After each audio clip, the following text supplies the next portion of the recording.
Okay, so now we're ready to talk about dividing rational expressions. The good news is, if we have a handle on multiplying rational expressions, then dividing rational expressions is actually fairly straightforward. And that's because you may recall when you're dividing algebraic fractions, the process is to take the division problem and turn it to a multiplication problem. We just take the second fraction, the one that follows the division sign, and we flip it. Or the mathematical word for that is take its reciprocal. So as an example, consider the division problem 2/3 divided by 3/5. Now, really important thing when you're dividing fractions, that canceling stuff out of the top and bottom, that only works in a multiplication problem. So you may see the 3 in the top of the 3/5 and the 3 in the bottom of the 2/3, and you may be tempted to cancel those guys out, but you cannot do that. You cannot take those out. 2/3 is about 0.67, 3/5 is about 0.6. So think about the division problem. We're taking 0.67 roughly, dividing it by 0.6. We should get an answer that's just a little bit bigger than 1. If you cancel those 3's out and then took the reciprocal, you'd have 2 divided by 1/5. Be 2 times 5, you get an answer of 10, which is way too big.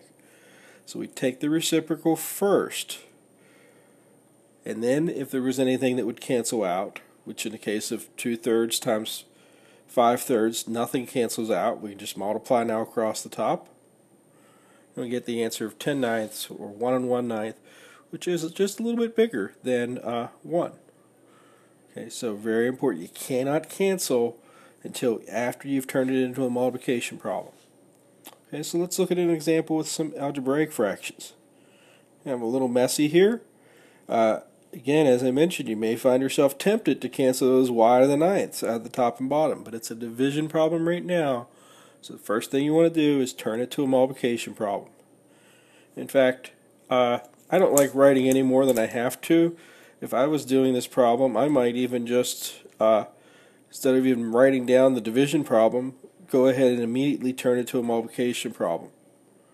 So I'd write out 4x to the 6th over y to the 9th, and then flip the second fraction, times 5 over 2x to the 6th, y to the 9th. Now that it's a multiplication problem, we can look for stuff to cancel out. First thing that I spot is that I have a 4 in the top and a 2 in the bottom. So I can take a 2 out of each of those, leaves me with a 2 in the top and a 1 in the bottom. And then I also spy that I have an x to the 6th in the bottom and an x to the 6th in the top. So I can cancel each of those things out. And as I look at what's left, there is nothing left in the top and bottom to cancel out. Those y's that I originally may have thought I could have canceled out, they're now both in the bottom. And so I can't cancel those out. But I can put it all together. I have 2 times 1 times 5 in the top would be 10. Y to the 9th times y to the 9th in the bottom would be y to the 18th. So stay tuned. In our next video, we'll do a couple more examples of division, and we might even mix in a little multiplication. Because really, a division problem is just with fractions anyway, is just a special kind of multiplication problem. Until next time.